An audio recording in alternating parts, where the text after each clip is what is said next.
अस्सलाम वालेकुम दोस्तों, सजणों, भिरावो, वसेब ते परदेस वासियों। सोना सिंह आमद खान तारिक साहब दा एक डोढ़ा तुहाडी खिदमत च घिन के हाजिर थे हैं। सुन सो दोस्तें नाल भी ज़रूर शेयर करे सो। सयूणी फरमेंदन के है दुख डाढ़े नाल सल्हाड़ छुड़ई, लाचार घिलींदे वेंदूं। दुख डाढ़े नाल सल्हाड़ छुड़ई, लाचार घिलींदे वेंदूं। अगे बार हिन वल सिर बार तेॾे, झल मार घिलींदे वेंदूं। कल रो उरवार घिलींदे आए, अज पार घिलींदे वेंदूं।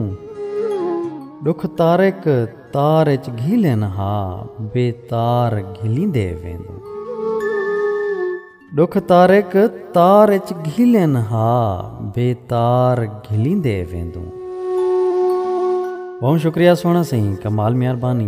दुआइयां याद रखे सो। अल्लाह पाक तुआ को सारे वसेब को अपने हिफ्ज़ अमान च रखे, रब सोने दे हवाले से।